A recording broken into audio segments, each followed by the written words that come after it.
Hello everyone, so let's start with question.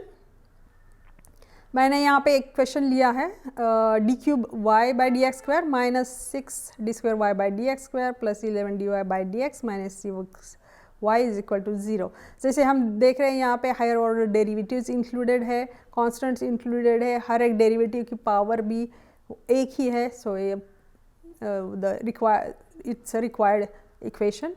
Now let's go ahead with solution. Now जैसे मैंने यहाँ पे flow chart में भी दिखाया था कि ये जो दिया हुआ इक्वेशन है उसको हमें डी के फॉर्म में कन्वर्ट करना है। कैसे?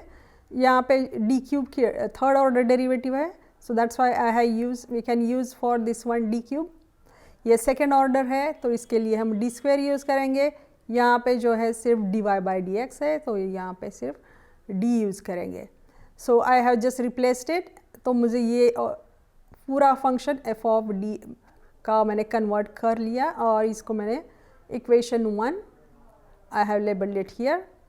सो this is the after taking out common whatever I got it I call it as F of D. F of D is मतलब पूरा डी के साथ वो फंक्शन हो जाएगा।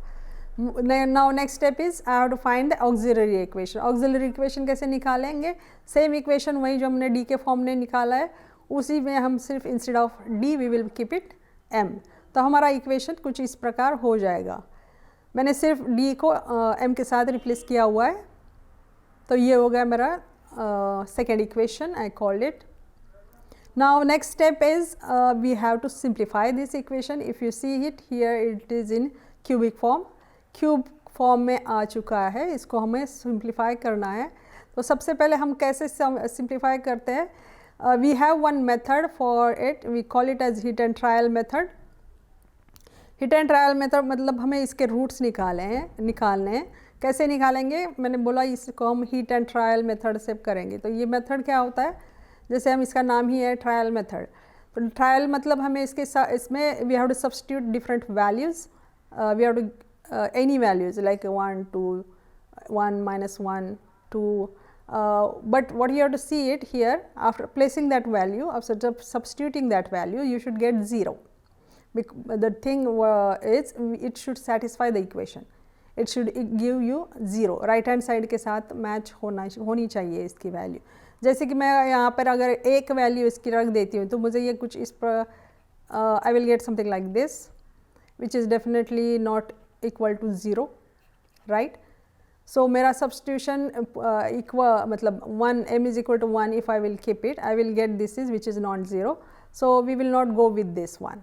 So we have to find such a value of m that after substitution it will give 0 value.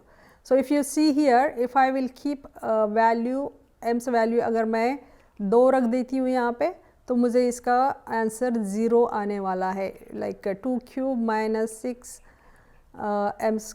2 square plus 11 into 2 minus 6. If you simplify it you will get answer 0. So that's why we will call it this 2 की value से मुझे answer 0 मिलता है तो मुझे m - 2 एक मेरा root मुझे मिल चुका है यहाँ पे। So this is trial method, hit and trial method we call it. So this is how we found the first root of this equation. इसको मैंने नेक्स्ट स्लाइड में अच्छी तरह से लिखा है यहाँ पे। So now this is one factor we got it, m - 2, one factor of that equation we already got it. Now what we can do it here, ये जो कोएफिशिएंट आते हैं हमें मतलब यहाँ पे जो यहाँ पे m क्यूब का कोएफिशिएंट 1 है, ये m स्क्वायर का -6, 11 इज m's कोएफिशिएंट एंड -6। ये जो कोएफिशिएंट है ना ये मैंने यहाँ पे लिख दिए हैं। And then we have to start this is called synthetic division method, क्योंकि हमें एक रूट तो मिल चुका है, बाकी सारे रूट्स हमें निकालने हैं। तो जो रूट मैंने निकाला अभी ट्रायल मेथड से मैंने यहाँ पे यूज़ किया, because by keeping m's value 2 I was getting value 0, so I have used this 2 for dividing rest of the equation. और ये जो है ये कोएफिशिएंट मैंने लास्ट इक्वेशन से लिए थे जो कि ये इक्वेशन है यहाँ पे, इसके सारे कोएफिशिएंट मैंने यहाँ पे रख दिए हैं। Now why I am doing this? To find the other rest of the factors or the roots of this equation. तो इस सिंथेटिक डिवीजन कैसे करते हैं? हमें इस तरह से इसको मल्टीप्लाई करना है. First of all I will write this one as it is, first number as it is. बाद में ये दोनों मल्टीप्लाई होते जाएगा. 2 into 1 is 2 which I wrote it here. इसकी सब्सट्रैक्शन एडिशन जो भी है वो साइन के accordingly we will do it. So यहाँ पे -4 आ चुका है. Now whatever answer is there, again multiply with this 2. So I will get -8. So -8 we will write it here. Again this addition subtraction will be getting 3 answer. Again 3 into this 6, it will get 6. ये 6 को मैं यहाँ पे लिख देती हूँ और ये पूरा आ जाएगा 0. So this is finally we got it 0. तो ये कुछ इस depending on how many numbers are there, but we will keep doing like this one. So now if you look here, हमें जो आ चुके हैं coefficients 1, 4 and 3. तो इसको हम इक्वेशन में कैसे लिखेंगे? तो यहाँ पे हमें जो कोएफिशिएंट मिले हैं 1, 4 and 3, हमें इक्वेशन के कन्वर्ट करना है इन टर्म्स ऑफ m. तो मैंने यहाँ पे लिखा है m² - 4m + 3 which is equal to 0. तो ये तो हमारा क्वाड्रेटिक इक्वेशन है. It's very familiar to you. तो हम उसको सिंप्लीफाई करेंगे to find the roots. So it's clear like this is m - 3, m - 1. This will be the factors of that quadratic. So I got the 3 roots. यहाँ पे 3 roots मिल चुके हैं हमें वो cubic equation के. m is equal to 2, m is equal to 3 and m is equal to 1. So यहाँ पे after getting the roots of this equation or after simplifying the equation, how we will write the CF is you just have to write in terms of this one.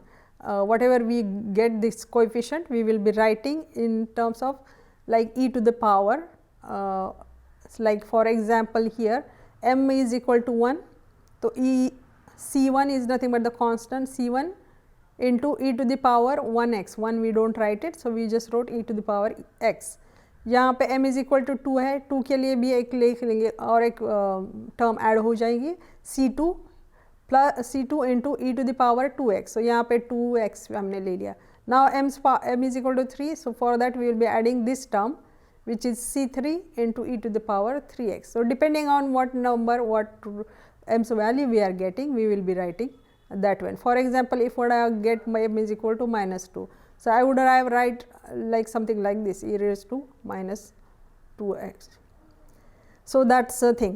Here one thing you have to keep it in mind, CF is always in terms of independent variable. वो अच्छी तरह से याद होना चाहिए. So this is how I found CF, which is nothing but complementary function of the given linear higher order differential equation. Now the second thing is particular integral.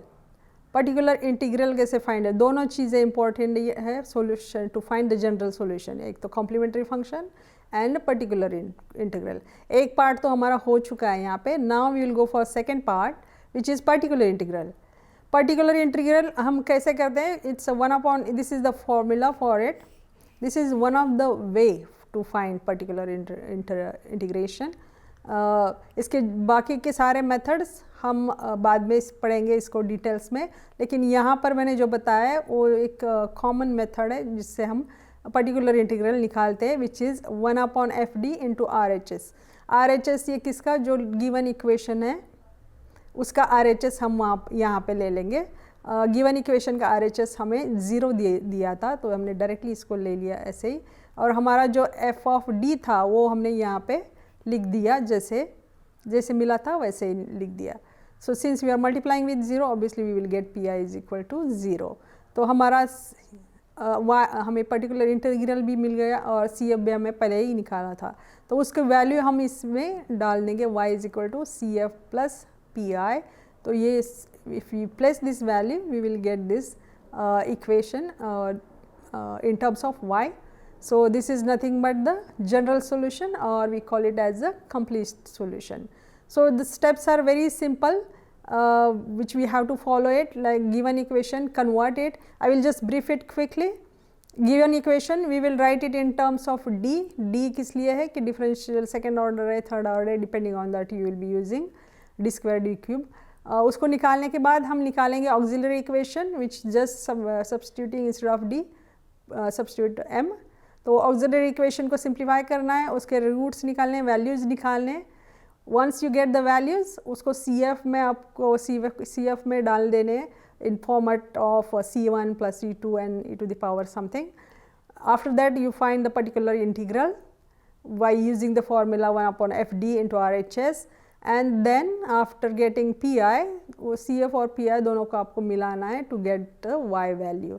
Remember that CF and PI both should be in the form of independent variable. वो आपको अच्छी तरह से पता होना चाहिए और याद रखना है. This is how we will find the general or complete solution of given higher order differential linear equation. I hope it's clear for you. Thank you.